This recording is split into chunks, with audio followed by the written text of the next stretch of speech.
So the Forbidden Door on Dynamite on Wednesday. Wrong answers only. Who's it going to be? Hulk Hogan. It's Vince McMahon himself. He's going to strut his way down and lose to Isaiah Cassidy. And also manage to tear his quads in the process. It'll be the quickest squash match in Cassidy's career. Yeah, I don't know. I've been back and forth on a few different. I don't want to overhype myself and it just be like somebody that doesn't really matter in the grand scheme of things. Yeah. I have given more thought to it being Jeff Hardy, even though the 90 days not technically up. Considering he cleared that drug test, I would imagine, he's got him bent over a barrel at this point for, wrongful termination, regardless of independent contractor status.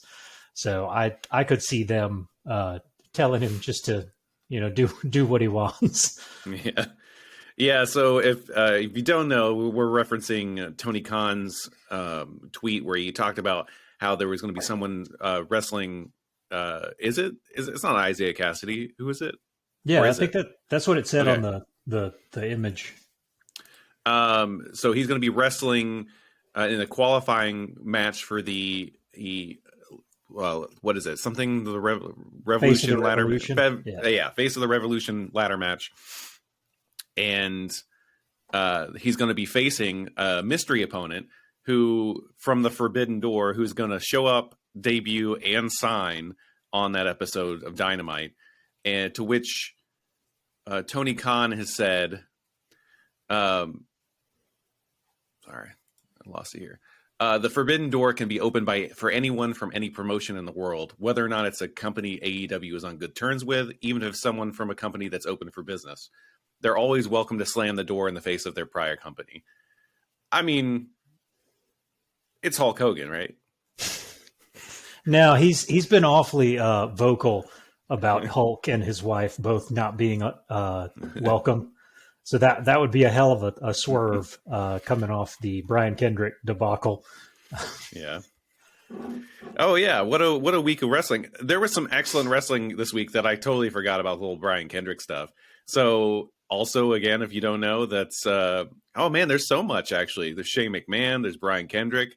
It was quite a interesting week in the backstage of wrestling. But Brian Kendrick, some stuff popped up that he appeared on many videos saying some as well as crazy stuff, also some anti-Semitic stuff as well.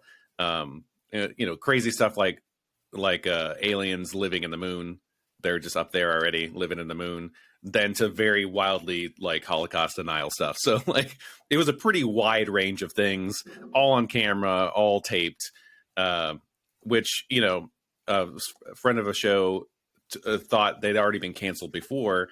And I think that this might have popped up, during the speaking out movement, but there was so much of it and it wasn't sexually related that it kind of actually snuck under the radar. So I don't know. I mean, I'm not gonna knock the man for thinking there's aliens on the moon. I don't know any different. But yeah, the anti-Semitic Holocaust denier stuff it's problematic. He did put out it's a blanket apology because he got caught, but it beats the hell out of a lot of the sexual apologies that we got from the likes of He Who Shall Not Be Named. Well, and then there's also the general, like, when people say something that they get called out for later, they're like, I'm sorry to those I offended, or like, if you were offended, I'm sorry. Yeah. He didn't say that. He just said that they were vile comments. The one thing that was a little questionable was like, I've never believed these comments. I was like, it just seems a little weird that you were on multiple videos saying just random shit you didn't believe. You don't tend to repeat Holocaust denials unless you were in that camp. So yeah, that was something. So I mean, not saying he can't change, but he probably just needs more. He needs a more open explanation on where he is now, and stuff like that. And maybe just owning up to it is like, yeah, I did believe that stuff before, like, because that's seems to be pretty obvious from the thing. But we'll let him do his thing. Yeah, He does it's all own, right. He and Marty will tear it up in Puerto Rico. So yeah. He does own Wrestling Pro Wrestling here in Los Angeles, which is a complete bonkers like comedy wrestling thing where you have like anthropomorphic haystacks fighting boxes of cereal. It is fun. I hope it doesn't go away. Gentleman Jervis spoke up in defense of Brian Kendrick, saying that this is not the man that I know. Like he acknowledges like some terrible shit that Brian has said, but not that he's doesn't appear to be the person that said those things now. So I hope there's in today's day and age, it's nice to see that there's ability to maybe someone to get past it. Dan Harmon's kind of one of the person that's done that. He basically he had some kind of abuse of power, kind of sexual dynamics stuff that he took advantage of on Community, that he apologized for. It's like one of the few times people are like, this is a true, actual, real apology. So it's possible, and I hope it's possible in today's day and age that someone can show that they change, because yeah. So let's move on. Shane McMahon, in a true Succession like continuation, like proving that he's that's who should have been our answer. Shane McMahon is really the one that should be showing up on Wednesday. He got canned this week again. he did. Yeah.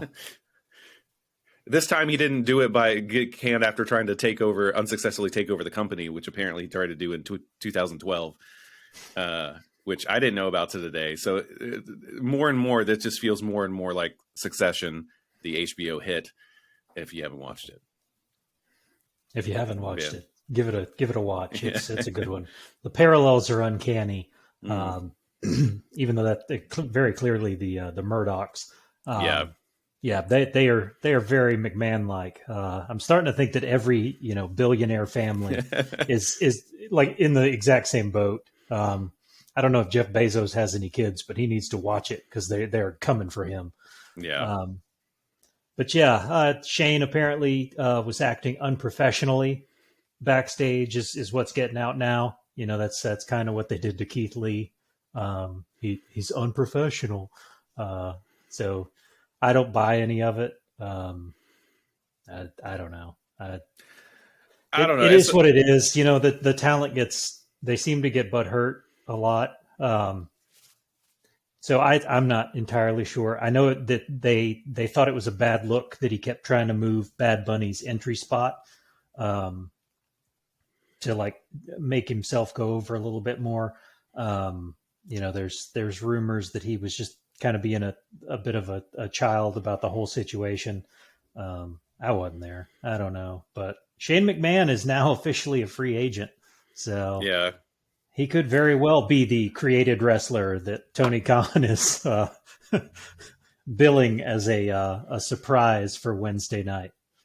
I mean, I don't really fault Shane too much, even if he was being difficult backstage. It's ultimately the dynamic between him and his father, which can't be the strongest anyway. So I think we've all been there. Any one of us that have fathers in our lives, like it can be difficult sometimes, and you could think you could rightly know what's best for whatever situation, but you're just not going to win that argument, especially when Vince has control of who's hired and fired, and Shane apparently, after that failed bid to take over WWE, does not have any kind of voting share at all in the company. So he's just purely an employee when he shows up on WWE television.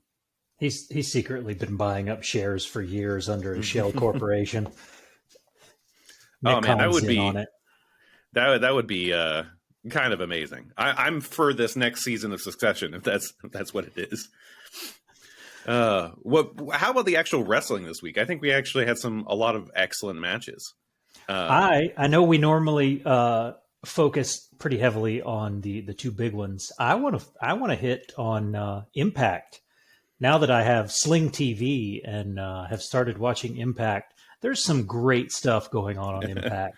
Um, First and foremost, the Honor No More faction, OGK, so Bennett and Taven and Vinny, Maria Kanellis, PCO, and now Kenny King are all. It's basically an invasion angle. They're a Dalton Castle and the Briscoes away from like everything that I know of Ring of Honor, just invading the hell out of Impact, and it's awesome. They're cutting great promos. They're at No Surrender. They're going to do a 5-on-5 Ring of Honor or Honor No More versus your top guys from Impact. Morrissey beat the hell out of Moose in a hotel room. Moose wasn't wearing pants. He beat him with a refrigerator door. That was great. The women's division over there has some amazing talent in it. So before we get too in the weeds on the other guys, I did want to acknowledge that Impact is doing some fantastic things. They are now included in the YouTube Sports package. When you pay for the upgrade on YouTube for sports, you can get Impact Wrestling. I think it's an alternative to going straight through Impact Plus. But yeah, watch Impact. They're doing good things. Yeah. Yeah, it's just it was fun this week. Like normally you're watching stuff like the day after or even 2 days after, and like you were like the show was going on live, or like you were watching it maybe like 30 minutes afterwards so you could skip commercials or something. Yeah. Yeah, like it was a change of pace this week, and I especially with this we'll start a little backwards here. Ricky Starks versus Jay Lethal for the FTW Championship, which closed out Rampage. Man, that from both guys, pretty great. That match was amazing. Yeah, Jay Lethal. But if nothing else, watch that and watch the match because the ending was pretty spectacular. Yeah, Starks reversing the lethal injection into Rochambeau was a thing of just absolute beauty. Yeah. I feel like Ricky Starks has been the best kept secret in AEW for a while, and this match just like opened the floodgates. That dude is incredible. So yeah, I'm hoping for a lot more, hopefully a lot more FTW defenses. Because again, I like for belts to be on the line all the time. It makes matches mean more. So yeah, I'm really, really hopeful that they keep doing stuff like that. And kind of hopeful that, if it's not Jeff Hardy or like I told you, I think my secret desire is that it's Kurt Angle. If it's like a younger guy or a Ring of Honor guy that comes over, I just want him to keep coming in and going after Ricky Starks so we can, let's showcase everybody for this FTW belt. I would. Well, I guess we already had that. I was supposed to say I'd like to see Jay Lethal versus Sammy Guevara, and I remembered that was his first match in AEW. So maybe not that. Or maybe again, who knows? Sammy needs to take a couple of weeks off. Yeah. I bet he's still in a lot of pain. That cutter off that ladder just looked like hell. Man, that ladder match was nuts. Yeah, I think that was another decent match on the card. We had Sammy Guevara versus Isaiah Cassidy. The selling of that which is probably like you said, legit of the ribs of Sammy, and he looked like he was in so much pain, and Isaiah capitalized on that as well as Matt Hardy with a side effect on the ring apron. Now, I was a little surprised because when Matt Hardy was cutting that promo during Dynamite, I took it to mean that Matt Hardy wanted to challenge Sammy, which I thought was going to be a great callback to, their feud, and then it just ended up being Isaiah Cassidy. It sort of caught me off guard. I didn't know if maybe Matt Hardy didn't get cleared or something, but it shocked me a little bit that it wasn't Matt Hardy. I don't know. I think maybe someone saw that on the running order and was like, wait a minute, Matt Hardy against Sammy Guevara again, where like Matt Hardy almost died basically on that one match. No, thank you. And so maybe they just made the change. The Stadium Stampede spot, the chair where Sammy grabbed the wrong one. Like, he tried to kill Matt Hardy a couple of times. Yeah. So. Oh, man. And then what else do we have? Mercedes Martinez, Thunder Rosa got the win on a rare disqualification in AEW. I always like Mercedes Martinez, like her character, no matter what company she's working for. She's a badass, and I think this was the right call in this occurrence. I don't disagree with the decision to not have her go over Thunder Rosa.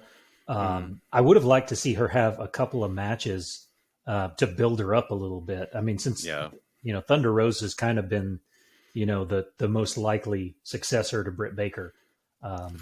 We find out that after this she's had 15 matches on Dark already. Well, they kept saying that it was her first match in AEW. Okay. Commentary kept pointing it out. So I thought it was a little weird that they didn't give her any kind of record before going into a DQ.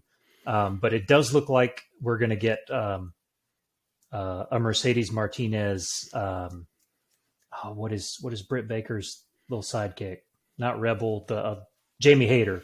It looks like we're going to get a Jamie Hayter Mercedes Martinez match, which I'm excited for. She can get a clean win in that one. Yeah.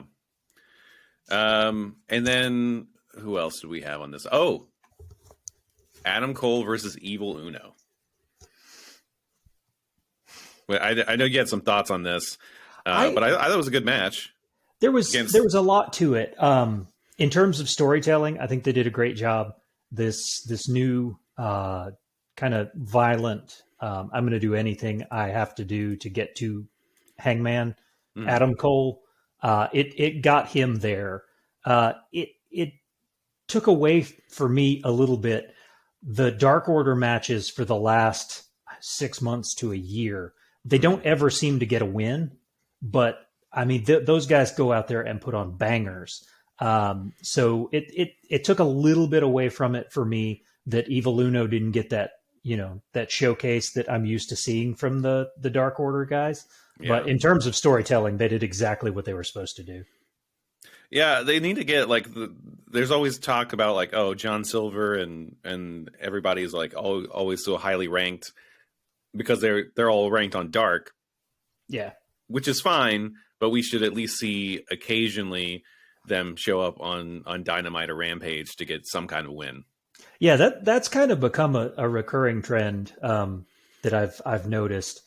When they pop the rankings up, the number 2 guy is always on Dynamite, always. But 3 through 5, who the hell are these guys half the time? Yeah. I don't know who half of these people are. They only wrestle on Elevation and Dark, and their record is astounding, but you're not going to get any, if you tried to push them, only your hardcore, I watch all of the YouTube crap every week, fans are going to know who the hell any of these people are. Right. I mean, shit, I probably only pull so hard for Varsity Blondes because of that documentary or the Dark Side episode with Brian Pillman Jr. Yeah. So it's one of those things where they need to, I realize they've only got 3 hours a week on TV, but there's a whole lot of the same people, and you've got far too big a roster to not cycle some more in. Let them get some wins on TV. They don't have to be long matches. I mean, if you watch an episode of Dark, there's 15, 20 matches on the damn thing. They're 3.5 minutes long. So you can you can find 3.5 minutes on a card. Just cut a promo. Most of them aren't necessary anyways. So find that 3.5 minutes and let us start seeing some of these other guys. I love that the Dark Order guys get TV time in these spots and they get to put on great matches, even if they're going to lose a lot. But it would be nice to see a little more of the roster get TV time. Yeah.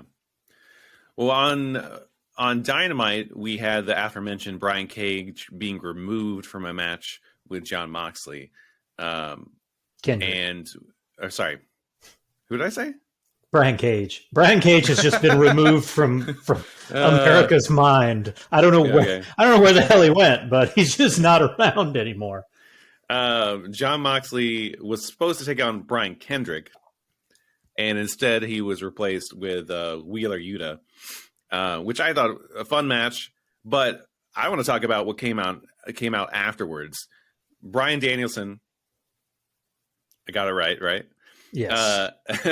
He showed up to suggest a new faction that not that Mox and Danielson should be enemies, but that they should join together and bring together a new faction with Wheeler Yuta, Lee Moriarty, and Daniel Garcia, and then of course Mox and Danielson.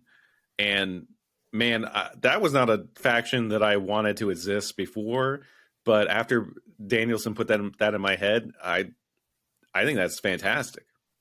Really, I would love it. It's probably not going to happen, but I think it's fantastic. I'm curious. I don't think it's going to happen, and I think it's going to be Eddie Kingston is the sticking point. Mox is going to want Kingston, Danielson's not. It's going to be one of those kind of things.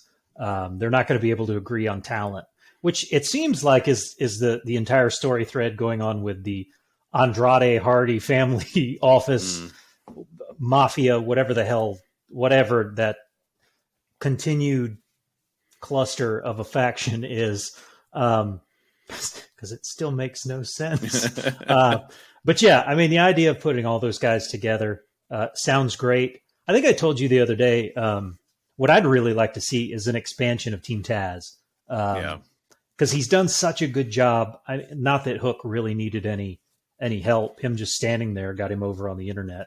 But Hobbs, Starks, when he had Brian Cage, I could see Team Taz being built into sort of an AEW version of what the Undisputed Era was, and just have those guys go on a quest for gold. So I would like to see Team Taz expand a little bit. If we're getting into factions, there's a ton of them already. It seems like we're going to lose the Inner Circle this week, so that does open the door for a new one. But I guess we'll see. I mean, I don't see this playing out in a way that they don't end up in a match, probably at Revolution, because storylines with Mox seem to go pretty quickly. But we'll see. It would be great. I mean, those guys are talented as hell. I liked that Danielson took a shot at the Nightmare family when he said he wanted Lee Moriarty. And then Lee Moriarty, and then also at 2.0 by taking away their son. So I don't know, man. It could be fun. I mean, we probably will have the next version of Blood and Guts coming up not too far from now, and this will be probably the first time that there will be no Inner Circle involvement. Well, I mean, I'm throwing in kind of Stadium Stampede in there, like big time faction warfare in with that. But we're getting to the point where we've typically had this type of match, a big faction warfare match, come up around this time. So it's maybe they're trying to build someone at least for one match. Maybe it's a thing, but I also don't see Mox joining with Eddie Kingston just kind of around the corner. I kind of, just the way things have gone, I could see the next big faction thing being Hardy Family Office and Best Friends. Just because they've been back and forth constantly. And if not that, it's going to be Best Friends and the Elite. Yeah. Elite Era, Undisputed Clique, whatever we're going to call them. It's something along those lines. I don't know. I don't know because that's normally a double or nothing thing. So I don't know if we can get to anything quite that quickly, but they've pulled it off before, so we'll see. I mean, for one thing, having Adam Cole in a War Games type of match, I mean, he's a veteran of so many of them at this point, like almost all of them in AEW. I'm sorry, in NXT.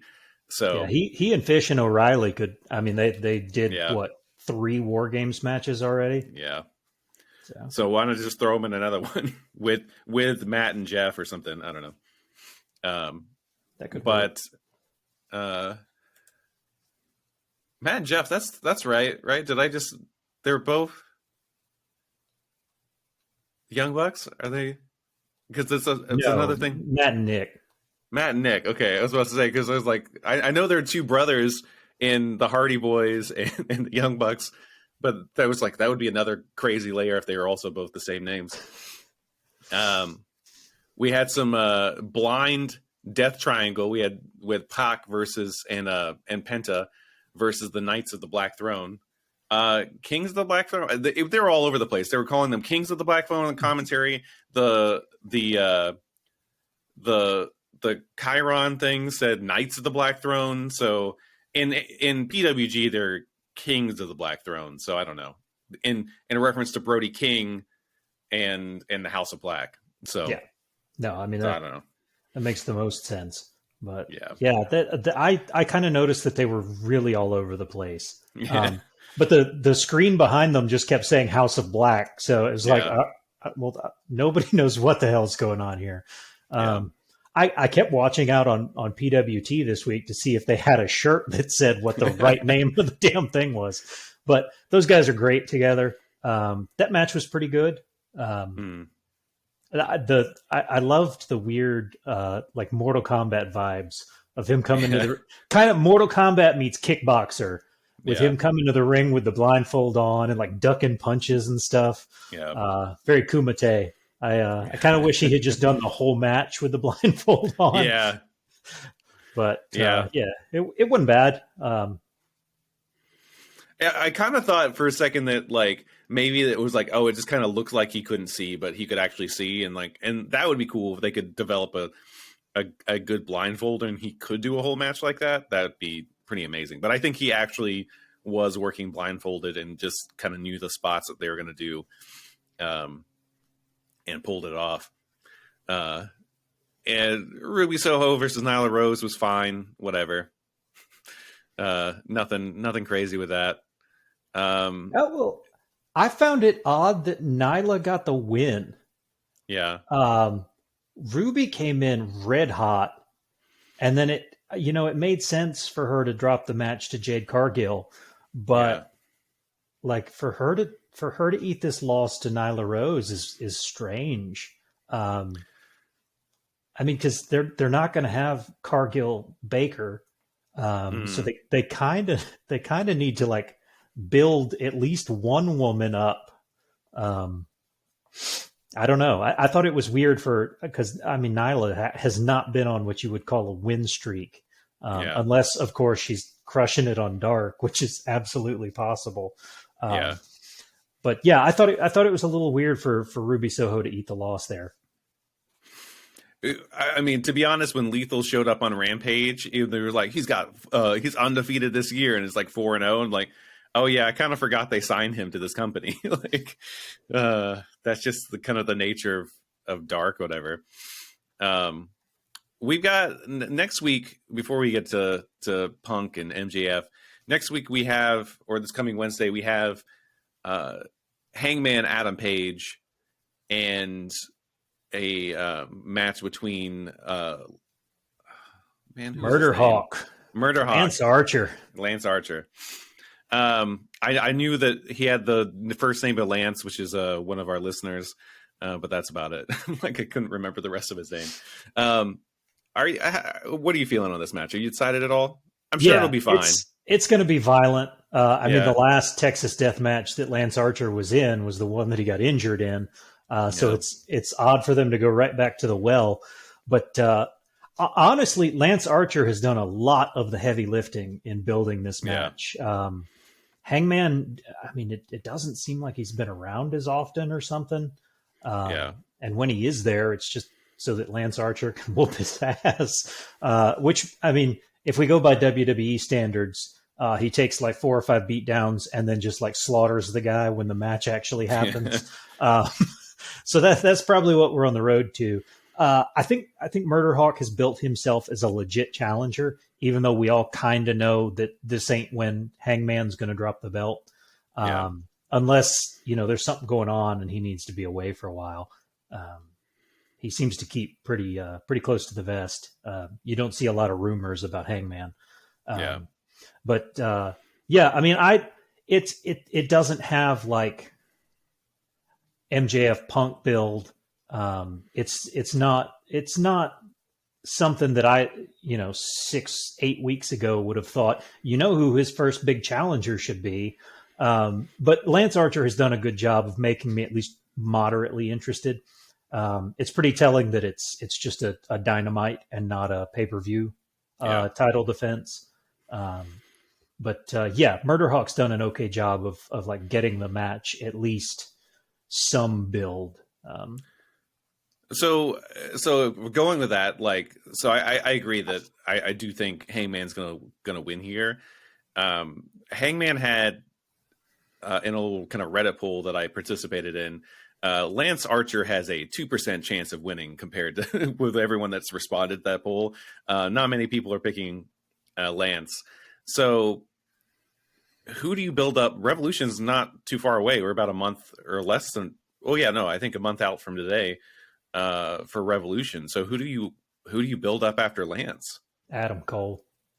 Right. I think Adam Cole's building himself up, and I think that's why he cut that promo after that match and basically said, "I'm coming for Hangman." So I think that Hangman gets the win here, and then our new ruthless Adam Cole is going to take him out as soon as that match ends, and then we're on the road to Revolution. Because it's the only logical direction at this point. If you've got Mox and Danielson doing their thing, I don't know who else. I mean, Punk. We'll get to it in a minute, but Punk just ate his first loss, so he's dropped in the rankings. MJF is up there in the rankings, but he only wrestled. That was his 20th match or something since AEW started. I think Scorpio Sky's like 146-60, and you got MJF is like 20-1. So it's interesting. It's got to be Adam Cole. I hate the idea that belt is going to come off Hangman that quickly, but I don't see any way that you get to Adam Cole having that title match and not walking away with the belt. Well, so as hot as he is right now, I think this is a recipe for an actual good title defense then for a pay-per-view, because there is actually a question when Adam Cole does legitimately have a chance to win this year. Unlike we've agreed that Lance Archer, unless it's like a kind of a Vince McMahon just subverting expectations just because type situation, like Lance Archer wins. Lance Archer wins, and then Hangman gets a rematch on Rampage and immediately takes it back. Yeah. It's like the Charlotte Flair, Sasha Banks ongoing situation. So I think we have this for Dynamite. Makes sense for Dynamite, but for a pay-per-view, we have a match that there is actually some question on who's going to win. That's going to sell tickets. That's going to get your pay-per-view buys, where you're thinking Adam could take this.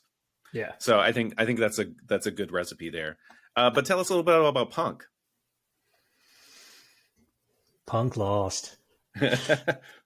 I don't care if it's by hook or by crook or just blatant cheating. Does not matter to me. The right call was made. MJF got the win over Punk in Chicago.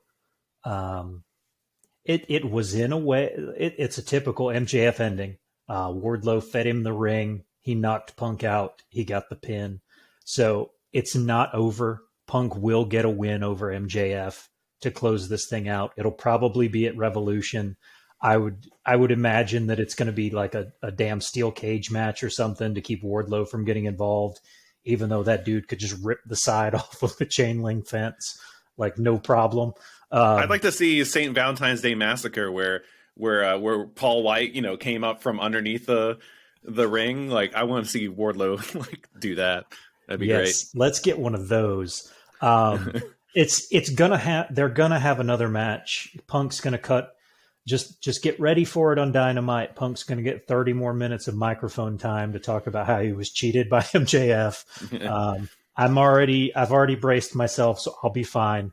MJF getting the win in Chicago by whatever means necessary was absolutely the right call. Punk needed a loss on his record. MJF needed to keep saying, "I'm the best in the world." We can go back to Shane McMahon in a minute because I just realized MJF could be part of the fun. But yeah, I think it was absolutely the right call. I thought for sure the match got restarted halfway through, very WWE. I thought for sure Punk was going to get the win at that point, and then MJF got another pinfall.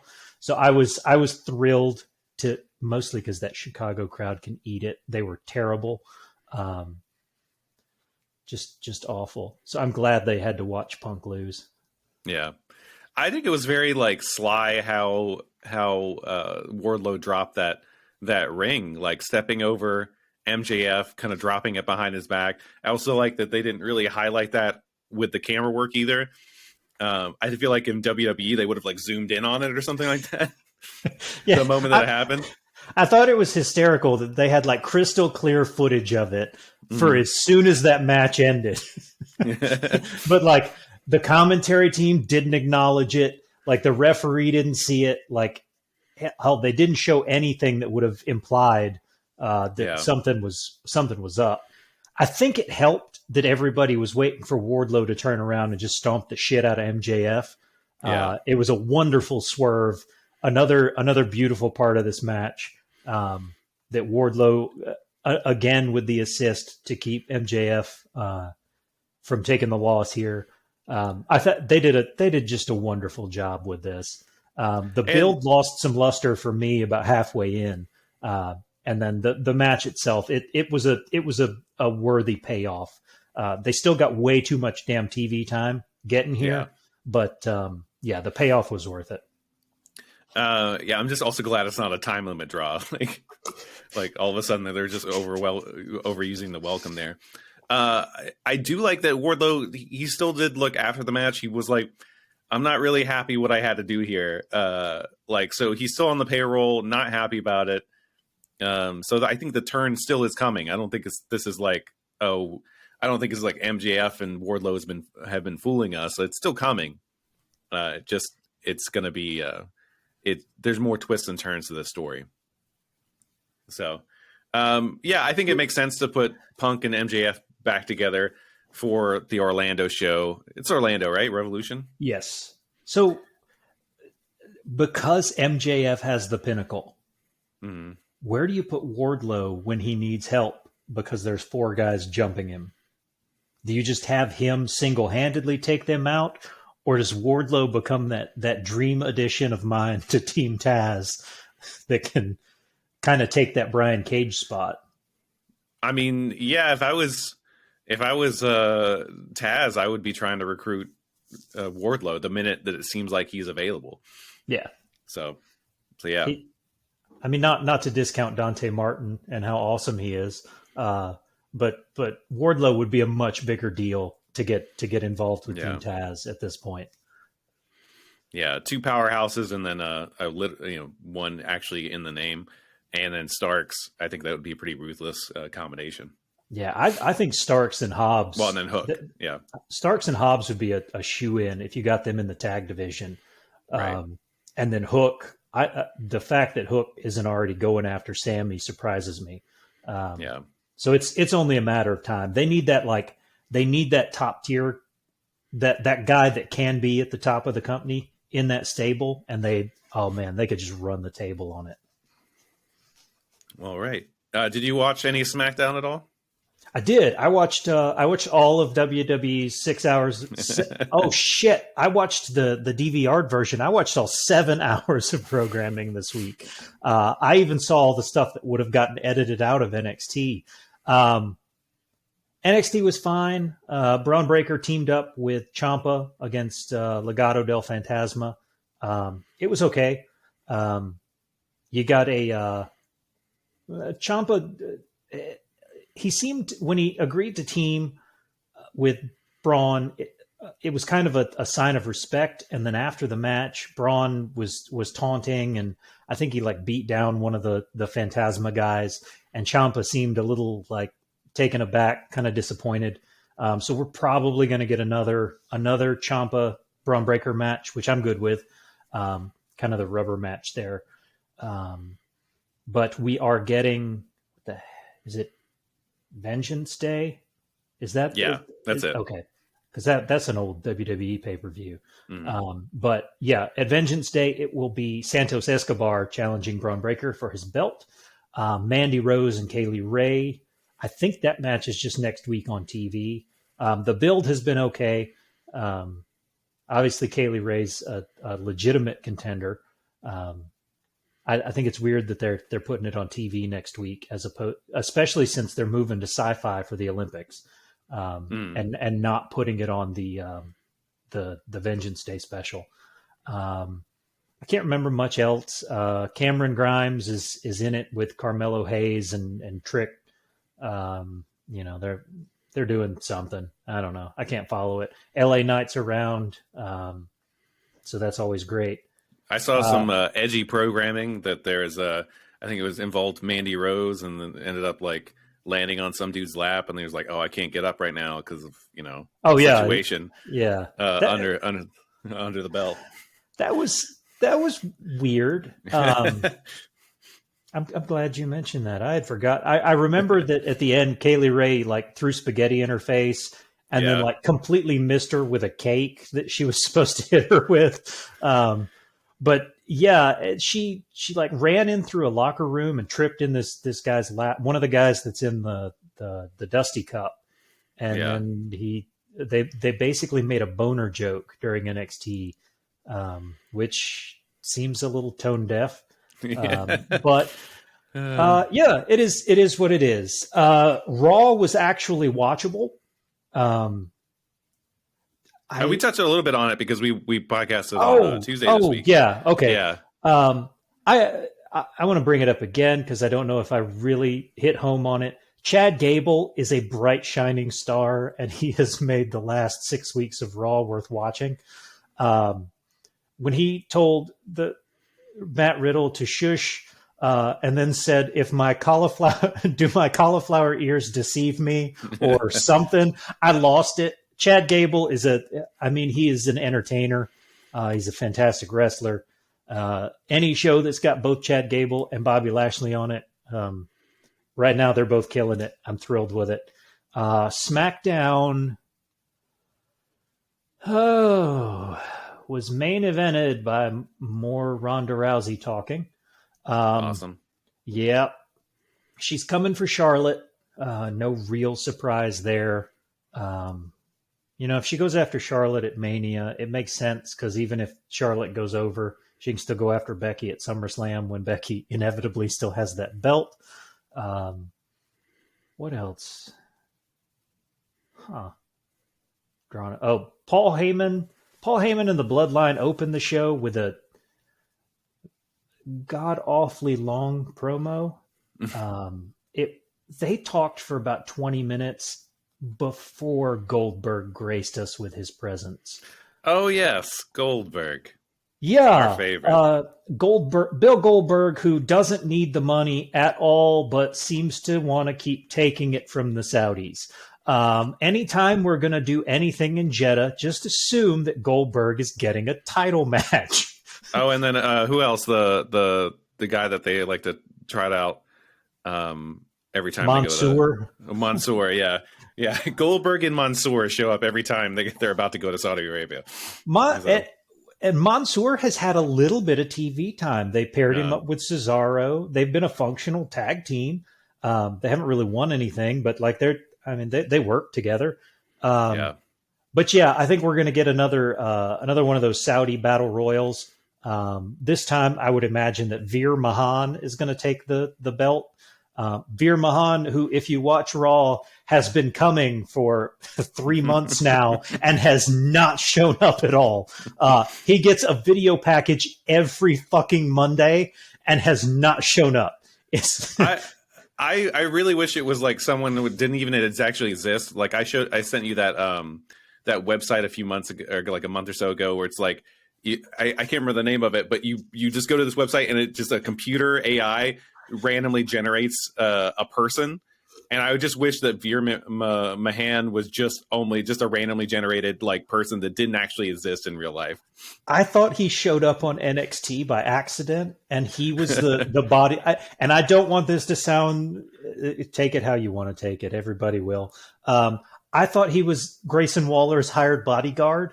That's just another, 6'6", 300-pound Indian man that they've found. Because they never show that guy's face. It's always just like he's standing near Grayson Waller somewhere. So like, I didn't know what he looked like. You can see that it's like an Indian guy. He's got the hair and beard, like Jinder had before Jinder shaved his head. And he just kind of stands in the background in a suit. I thought they had just sent Veer Mahan to NXT and they had forgotten to turn off the video packages. No, they have found another giant that is following Grayson Waller around. I got it. What? Wednesday night, Veer shows up on Dynamite. I'm tired of waiting to debut on Raw. Oh, that would be sweet. Yeah. Oh, man. Huh.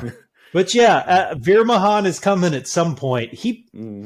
The last time I can remember seeing this much build for somebody's debut was the video packages where Dave Bautista was in like this prison and was like kicking prison cell doors open and shit. And that was the promotional videos they put together. I haven't seen anything like it since. Well, if he doesn't debut before March, if he lasts the whole of February without debuting, then he will break Emelina's record of the video packages to actual debut length of time, which was like 3.5 months.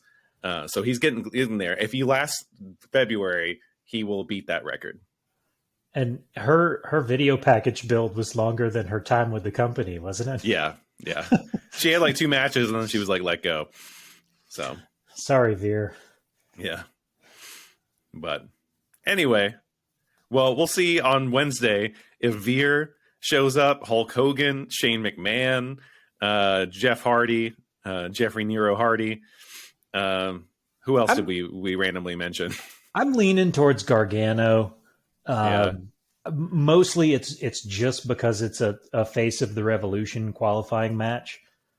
It wouldn't make a ton of sense to have, aged veterans winning matches in that tournament, since the whole point's kind of like to get over the next generation. But you don't have Jeff Hardy debut and lose to Isaiah Cassidy either. So it would be weird to me if it wasn't like a younger indie darling. I've toyed with the idea that Planet Peacock is coming to Dynamite, because I would love Dalton Castle. Just I want to see more production value in his entrance. That's really all I want, is just to see what kind of ridiculousness he comes out to at pay-per-view events. So it could be any number of people. Keith Lee's always a possibility. At least with Keith Lee, he's got the skill set where he could work a really good match with a small, fast guy like Isaiah. Maybe I don't know. He's probably on his honeymoon though. So congratulations, Mia Yim and Keith Lee. Yeah, it's probably going to be someone like super underwhelming. I don't know who it could be. It'd be Enzo. Oh Jesus! If I don't really think that would happen, but like that would be the most disappointing one of them on the more disappointing end. I know. There's a handful of guys in Impact that are kind of working without like extended contract, like Josh Alexander. His contract's apparently like either up or like up in the next few weeks.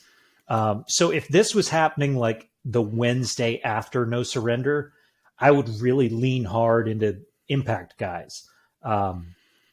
it could be one of them, but that isn't a closed forbidden door. It really wouldn't shock anybody for it to be Impact. And at this point,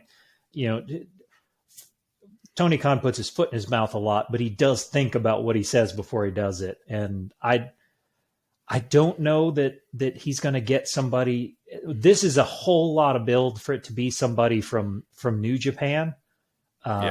That the majority of the audience probably wouldn't recognize anyway. Kenta didn't move the needle the first time he turned up. Yes, Will Ospreay would. People know him, but I don't know.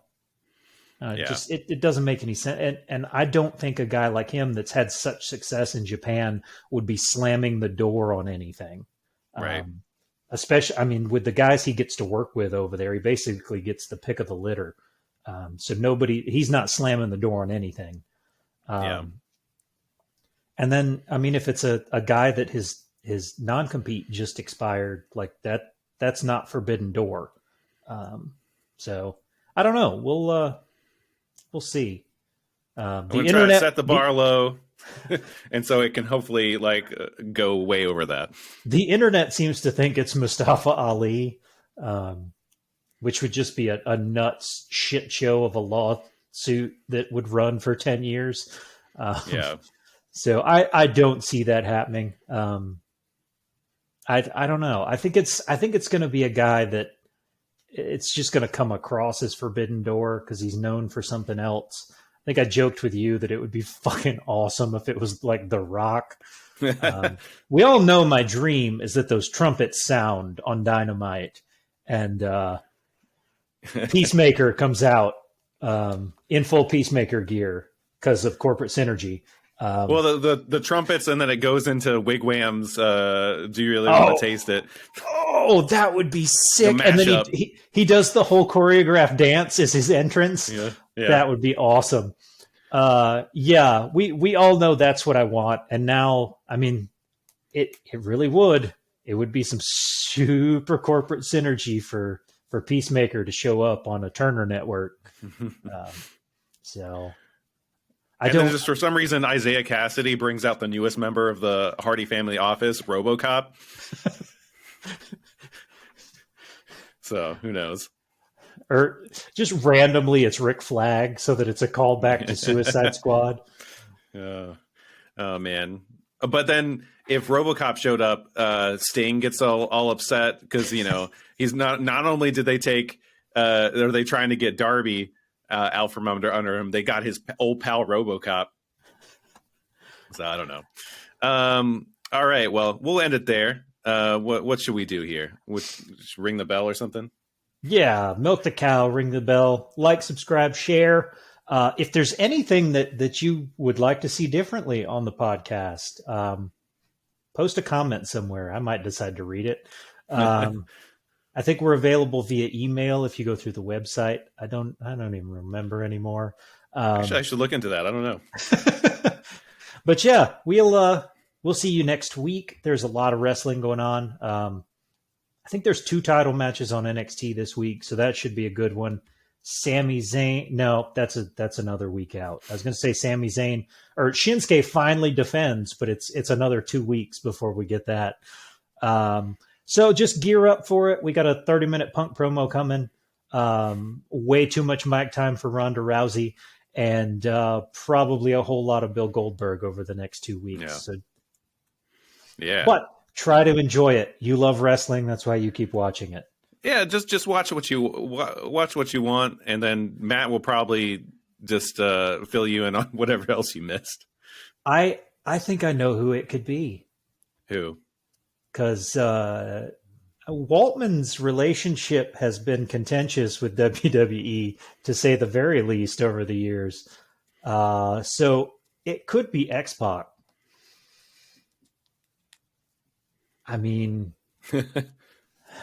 That would slam a damn door. That's for sure. But I think if it's anybody from there, it's either going to be something wild like Ali, or it's going to be one of those guys that you think is on a Legends contract. Yeah. So that one could actually function. Yeah. And at least most of his buddies aren't, horrible human beings like Terry Bollea. Yeah. I Oh man. I use his God given name because I'm still a Hulkamaniac at heart, and that can't ever be taken away. My childhood was prayers and vitamins, so I've learned to separate, Hulk and Terry. Even if The he art from the hasn't, artist. yes, even if he hasn't, I have. And Just from the wonderful documentary be I can't get that word out. Wonderful documentary about Bill Cosby that's on Showtime. It's something that a lot of people struggle with, separating art from artist.